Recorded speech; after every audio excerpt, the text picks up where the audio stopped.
ये जीवेश, ये भी कर लिया तूने? क्या है,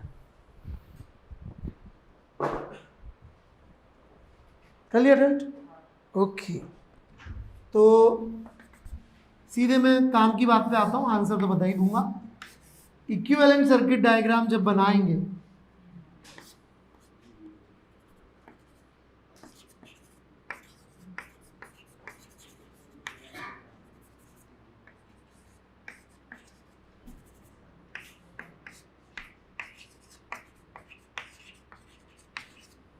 इस मोमेंट पे, नहीं तो अभी पी के आ जाएगा सर, थोड़ी देर बाद तो कुछ और हो जाएगा, है ना।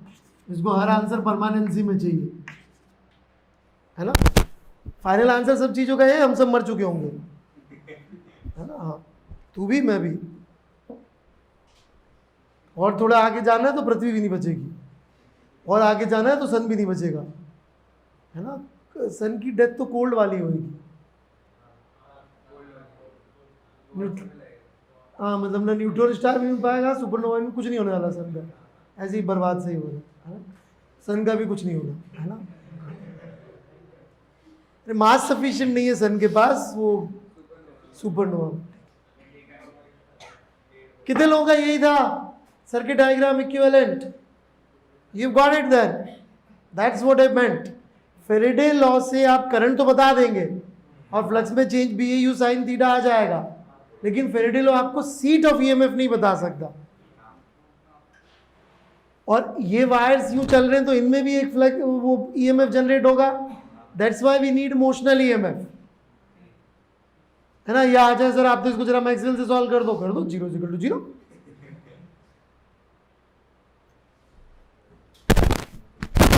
समझ में आई मेरी बात? तो जब अपन यहां से यहां का पूछेंगे पोटेंशियल डिफरेंस, तो ऐसे करंट जा रहा होगा इधर I which is BAU cos theta बटे 6AR, राइट। और यहां से यहां तक जब पोटेंशियल लिखेंगे तो it would be BAU sin theta plus I into 2AR, काम खत्म। 2AR नहीं, माइनस आ गया, ये आएगा पोटेंशियल डिफरेंस। सिर्फ BAU sin थीटा भी नहीं लिखेंगे, और यदि अपन फेरेडे से चले होते तो BAU sin थीटा तो मिस ही हो जाता पूरी प्रॉब्लम से, क्योंकि वो दोनों कैंसिल हो जा रहे हैं। तो जब हमने आपको बिल्कुल शुरू में भी समझाया था, फिर समझा रहे हैं कि फेरेडे ओवरऑल ईएमएफ बता देगा लूप में, उसकी सीट नहीं बता पाएगा। तो मान लो 2 ईएमएफ ऐसे आ रहे थे जो कैंसिल हो जा रहे थे, तो उसका तो सबूत भी नहीं मिलेगा। लेकिन आइए मैक्सवेल की 5 इक्वेशन से ही रहा, ये सोच बड़ी अच्छी है, मतलब कि विश्वास डेवलप होना जेम्स क्लार्क मैक्सवेल में अच्छी बात है।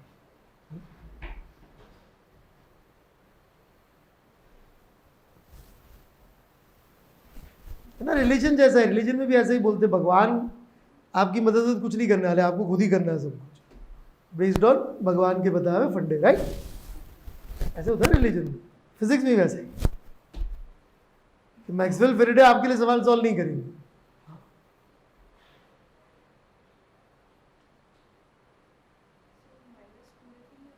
मुझे भी यार यही लग रहा है यार, ये लोग नहीं, इधर गए तो पोटेंशियल गिरा, इधर गए तो पोटेंशियल गिरा। कौन था यार जिसने माइनस लगवाया? वैभव साहब गधे, यहां से आगे तो भी गिरा, इधर से इधर के तो भी तो गिरा ही था। अरे तो मैं यहां से यहां का लिख रहा हूँ यार, क्या डिफरेंस ही तो बोला ना, पागल आदमी। जानबूझ के लिखा था कि माइनस ना लिखना पड़े, कि डिफरेंस बोला था मैंने इसे, मैंने शायद इसका उल्टा पूछा होगा। ठीक है, क्लियर है? चलिए बड़े फिर आगे। हाँ, टाइम का भी फंक्शन है तो I और V J के तो बदलेंगे नहीं, G cos theta by X। हाँ, काफी अच्छा पॉइंट है, करंट की वैल्यू सेम रहेगी फ्यूचर में। ये तो नहीं है,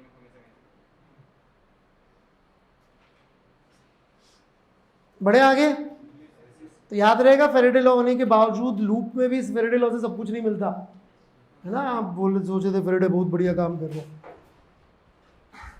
क्या हुआ? मतलब सवाल सॉल्व करने के लेवल पे बोल रहा हूँ। ठीक है, चलिए बढ़ा दिए सब. So here is the next question.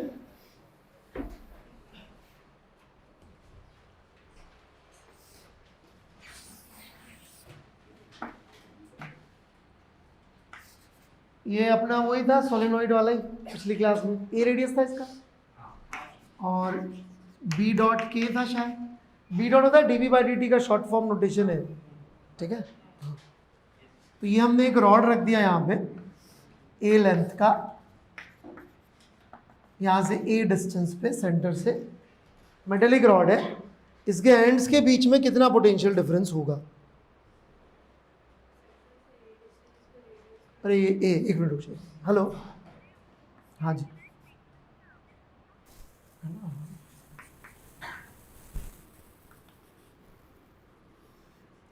ठीक है जी, जीवेश जी समझा रहे हैं, बोले. अंदर इलेक्ट्रॉन फ्लो होने लगेंगे तो एक इलेक्ट्रोस्टैटिक फील्ड डेवलप होगी. आराम से. ये ऐसी ही आएगी परपेंडिकुलर मतलब टेंजेंशियल. राइट, ये एंगल को मैं थीटा बोल देता हूँ, ये भी थीटा हो जाएगा. इस ई का अलोंग द रोड एक कंपोनेंट आएगा ई कॉस थीटा. इसको चाहे तो मैं ई इंड्यूस लिख देता हूँ, आएगा ऐसा ई इंड्यूस कॉस थीटा रॉड के अलोंग. ये कंपोनेंट की वजह से यहाँ पे प्लस चार्ज इकट्ठा होने लग जाएगा, यहाँ माइनस चार्ज इकट्ठा होने लग जाएगा एंड पे, जिसकी वजह से एक इलेक्ट्रोस्टैटिक फील्ड अपोजिट दिशा में डेवलप होने लग जाएगी कि नहीं होने लग जाएगी? Is this okay? तो इलेक्ट्रोस्टैटिक फील्ड की वैल्यू होगी सब जगह ई कॉस थीटा. एग्रीड और नॉट? बोले भाई, कोई डाउट थोड़ा सा भी?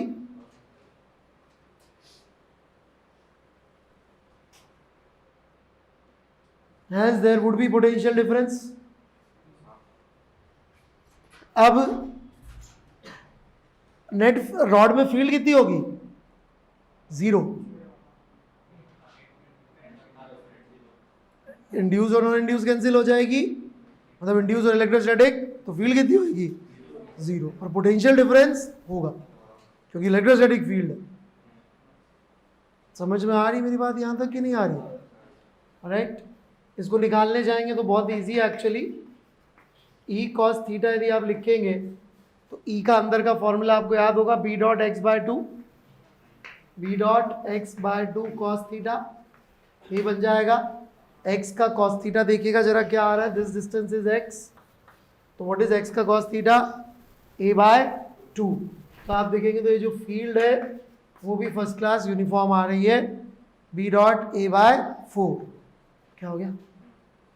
कोई कंफ्यूजन? इसको लेंथ से मल्टीप्लाई कर दीजिए, पोटेंशियल डिफरेंस आ जाएगा B dot A square by 4. This would be the potential difference along the length of rod.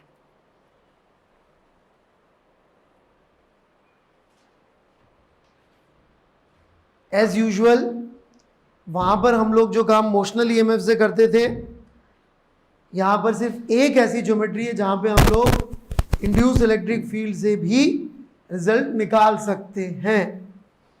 ठीक है, मतलब मैक्सवेल इक्वेशन का यूज कर रहे हैं यहां पर हम, definite to you to basically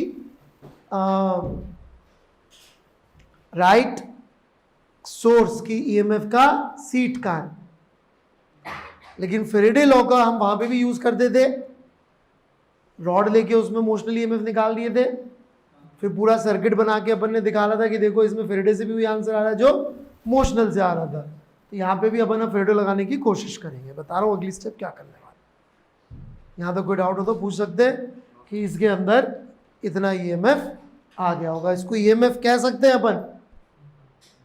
क्यों कह सकता हूं मैं इसको ईएमएफ? किसको ईएमएफ की डेफिनेशन? एक मिनट, अक्षुण ने ईएमएफ की डेफिनेशन.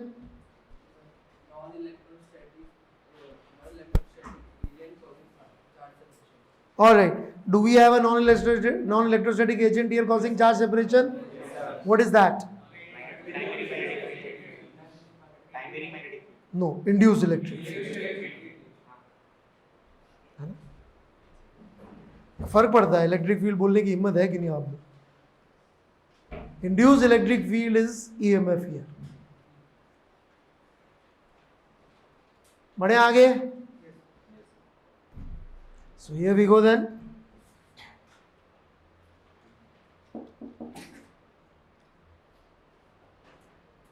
मान लीजिए एक रॉड ऐसे रखी होती,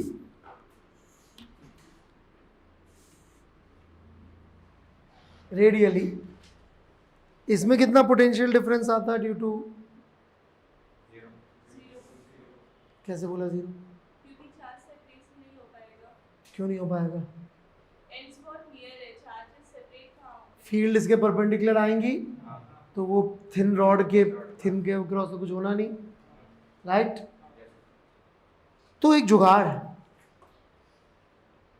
कि यदि मैं इस रॉड के एंड्स को सेंटर से कनेक्ट कर दूं तो पहली बात तो मुझे एक फिजिकल लूप मिल गया। फिजिकल लूप नहीं होगा तो मैं क्या यूज नहीं कर पाऊंगा? Faraday law. इस फिजिकल लूप के थ्रू जब मैं d∅dt लिखने जाऊंगा तो that would be b dot और area of triangle that would be half base into height. तो वही आ रहा है जो इधर आ रहा था।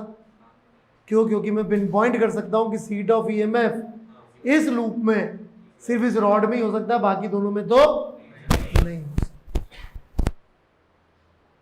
तो एक स्पेसिफिक ज्योमेट्री की एक स्पेसिफिक प्रॉब्लम में मैं काम कर पाऊं, यही ट्रायंगल को उठा के मैं यहां रख दूं सेम साइज का, तो उसमें भी ईएमएफ यह आएगा, लेकिन उसमें सीट ओवरऑल ट्रायंगल में सब जगह डिस्ट्रीब्यूटेड होगी, सब जगह इंड्यूस भी होगी, सब जगह इलेक्ट्रोस्टैटिक भी होगी, सब जगह कुछ ना कुछ होगा। पर यदि मैं इस लूप में घूम के आऊं इसके अंदर ओवरऑल, तो integral E dot D L की वैल्यू ये आ रही होगी, और वो ई इलेक्ट्रोस्टैटिक नॉन इलेक्ट्रोस्टैटिक सबका सम होगा।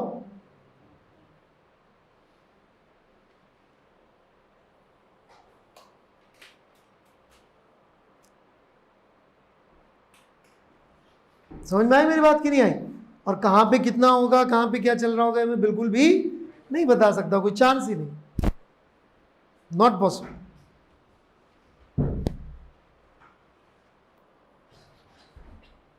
तो बाकी केसेस में हम ऐसे लोकेशन नहीं बता सकें कि what is the location of EMF, seat of EMF क्या होगी। एक छोटी सी चीज, इस लूप में यदि मैं ये लूप में मैक्सवेल इक्वेशन लगाऊंगा तो integral E dot D L की वैल्यू ये आएगी, राइट? ठीक है। वो जो close integral E dot D L करूंगा, मैं इनका नाम रख देता हूं जे के एल। उस close integral E dot D L में मैं जे से के जाऊंगा, फिर के से एल जाऊंगा, फिर एल से जे जाऊंगा, राइट? जे से के जाऊंगा तो कितना आएगा integral E dot D L का वैल्यू?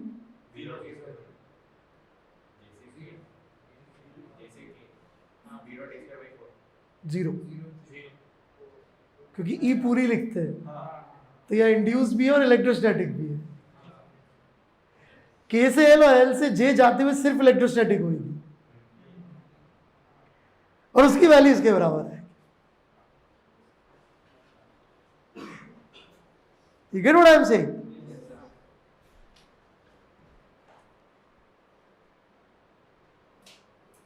शायद समझ में नहीं आया।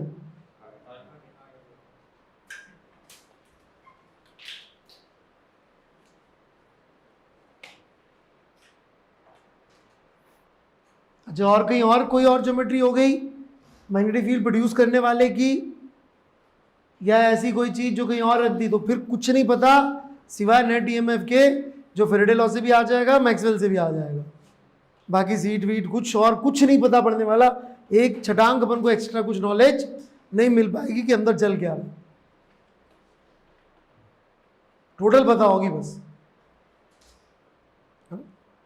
चलिए चलो, ईएमआई की शीट तो मिल गई ना आप लोगों को?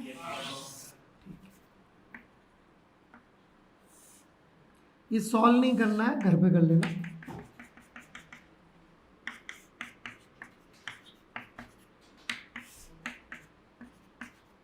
ये एक मेटल की रॉड रख दी अपन ने, ये मैग्नेटिक फील्ड भी लगा के,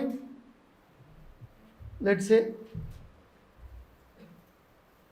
और कोई इसके अक्रॉस पूछ ले, बताओ कितना पोटेंशियल डिफरेंस है। तो मेरी बात ध्यान से सुनना, बोलूं कि भाई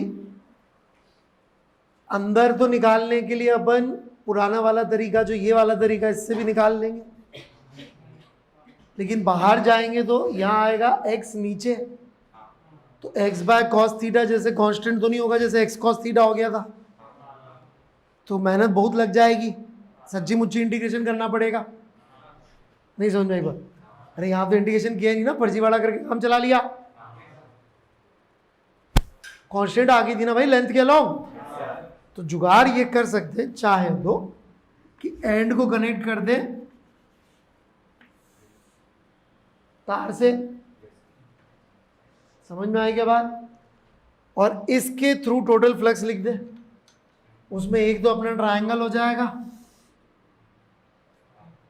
और एक सेक्टर हो जाएगा।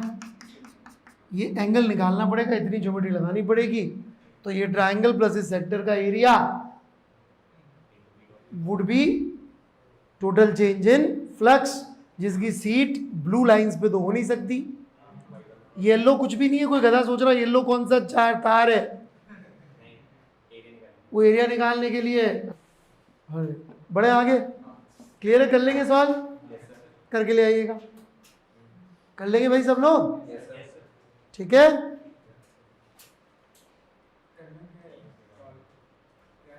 टेम्परेचर बताना है रॉड का, है ना,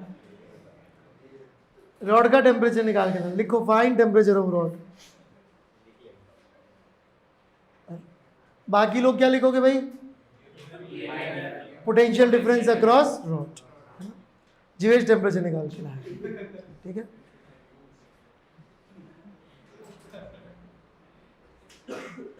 ठीक है, done. So time varying magnetic field में बस इतना ही होता है, कोई और ज्योमेट्री आ जाए तो क्या करना होगा, उसके सवाल अब मैं आपको धीरे धीरे दूंगा, एक आध आज दूंगा अटेम्प्ट करने को, एक आध फिर उसके बाद दूंगा, फिर आएगा, ठीक है। Okay, self inductance.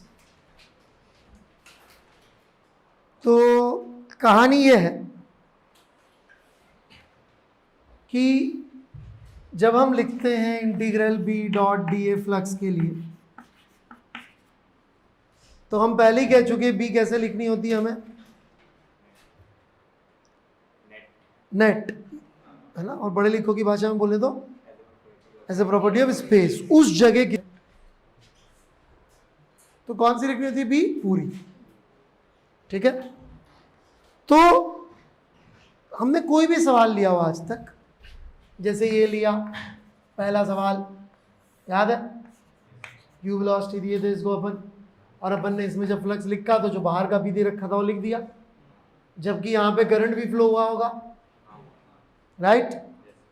तो यहाँ पे जब फ्लक्स लिखेंगे तो बी आएगा, और इस करंट के से भी एक फ्लक्स आना था जिसको अपन ने आज तक अवॉइड किया है, इस लेवल पे अवॉइड किया है कि हमारा तो ये कहना है कि दुनिया का सिंपलेस्ट पॉसिबल सर्किट, इसमें ऑन करने के बाद अपन लिख देते करंट ई बाय आर मस्ती से, गलत है। क्यों गलत है, क्योंकि अपन ने बोला कि जब खोला तो करंट आई होगा जिसकी वैल्यू ई बाय आर हो जाएगी, अननोन है करंट, अगले मोमेंट पे अननोन को कांस्टेंट माना जाता है कि अननोन वेरिएबल, वेरिएबल। एक मिनट के लिए मान लिए करंट वेरिएबल है यहाँ पे, अरे अननोन है तो वेरिएबल मान लेता हूँ अगले मोमेंट में, what is better assumption, variable, कि अगले मोमेंट पे करंट इज वेरिएबल, बस इतना सा बोलता हूँ, इतना सा बोलते हैं आप देखो सब लफड़े हो जाएंगे। करंट वेरिएबल मतलब जो मैग्नेटिक फील्ड प्रोड्यूस कर रहा होगा वो वेरिएबल, तो जो वो इंड्यूस इलेक्ट्रिक फील्ड प्रोड्यूस कर रहा होगा वो भी वेरिएबल। वो इंड्यूस इलेक्ट्रिक फील्ड इस लूप के साथ पंगे करेगी कि नहीं करेगी, पक्का करेगी, क्योंकि मैग्नेटिक फील्ड जाएगी लूप के परपेंडिकुलर, तो उस परपेंडिकुलर मैग्नेटिक फील्ड से जो इंड्यूस इलेक्ट्रिक फील्ड आएगी पक्का इस प्लेन में आएगी। तो इसके अंदर एक तो अपना ईएमएफ है और एक वो इंड्यूस इलेक्ट्रिक फील्ड से डेवलप्ड ईएमएफ होगा, तो अपन तो ई माइनस आई आर लिखे, जबकि E minus D phi S by D T minus I R होना चाहिए। नहीं है मेरी बात समझ, है भाई प्रथम? पक्का? तो अपना एजम्पशन भी गलत था। कांस्टेंट माना वो भी गलत। ठीक है? तो बेसिकली हम क्या बोल रहे हैं कि किसी भी लूप में टोटल फ्लक्स, आज तक हम ये लिख के, क्योंकि हम ये बोल दिए थे भाई इसको इग्नोर मार दो, इरोडोव के सवाल मैंने आपको दिए नहीं तो इरोडोव और एच वर्मा में एक ही अंतर है कि एमआई के सवालों में वर्मा जी तो लोड नहीं लेते, इरोडोव ने पहले सवाल से लोड लिया कि भैया सेल्फ फ्लक्स नेगलेक्ट करके लिख लो। समझ में आई बात? बड़ा तो phi external plus phi self, ये सब जगह आना चाहिए था, राइट? तो जो सेल्फ से एसोसिएटेड फ्लक्स होगा, सेल्फ से एसोसिएटेड मतलब लूप में ही जो करंट फ्लो हो रहा है उसकी ऐसे जो एसोसिएटेड फ्लक्स होगा उसको हम बोलते हैं सेल्फ फ्लक्स, जो हमें सारी इक्वेशंस में अभी तक लिखना चाहिए था। सही है कि नहीं बात? तो बड़े लोगों ने कहा कि यार ये जो सेल्फ फ्लक्स होगा ये डेफिनेटली लूप में जो भी करंट है उसके तो डायरेक्टली प्रोपोर्शनल होगा। क्यों? क्योंकि सब जगह जो मैग्नेटिक फील्ड आएगी वो डायरेक्टली करंट पे डिपेंडेंट होगी, प्रोपोर्शनल होगी। कहीं करंट डबल होगा तो सब जगह फील्ड डबल हो जाएगी, नहीं हो जाएगी? हैंड सब जगह सेल्फ फ्लक्स भी डबल हो जाएगा। इसका मतलब it is definitely directly proportional to current in the loop. बाकी ज्योमेट्री करनी पड़ेगी, उसके लिए अपन मैथमेटिशियंस को बुला लेंगे, वो कर देंगे ज्योमेट्री। तो constant of proportionality is called self inductance, which is completely geometry of the loop. L किस पे डिपेंडेंट है? ज्योमेट्री ऑफ द लूप में। कोई गधा है तो बोलेगा सर करंट बढ़ा है तो सेल्फ इंडक्टेंस कम हो जाएगा, है भाई नीरज कमल? मतलब जब तुम बहुत ज्यादा बड़े वाले थे तो ऐसे ही सोचते थे। हाँ, फिर तुम्हारी बात कर रहा हूं, किसकी बात कर रहा हूं? ऐसे तो थे ही होंगे, तुम रहे ही होंगे तुम पहले तो, हैं? मतलब तुम मैथ्स की इक्वेशन से फिजिक्स सोचते थे ना पहले?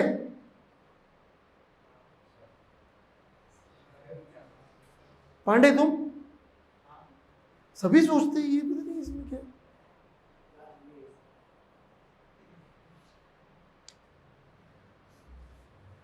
पूजा तुम सभी सोचते थे उसको याद।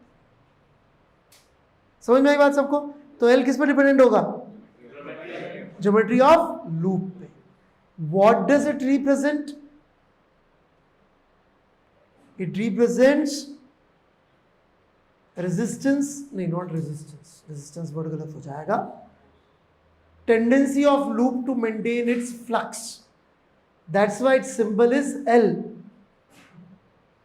L for length. जिस लूप का सेल्फ इंडक्टेंस ज्यादा, उस लूप के अंदर फ्लक्स चेंज करना उतना मुश्किल। इसकी यूनिट है हेनरी। ठीक है? तीन बातें। एल किस पे डिपेंडेंट है? ज्योमेट्री ऑफ द लूप पे। रिप्रेजेंट क्या करता है? Ability of loop to maintain its flux.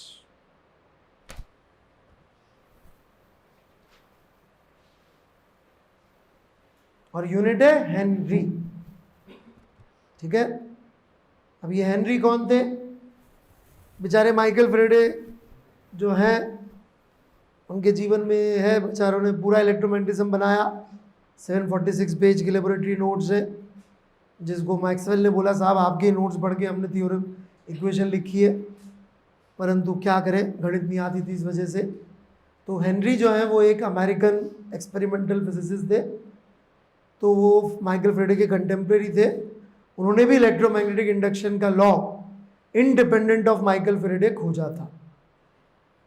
In fact जिसको हम फेरेडे लॉ कहते हैं वो फेरेडे हेनरी लॉ के, मतलब कुछ बैठता नहीं है।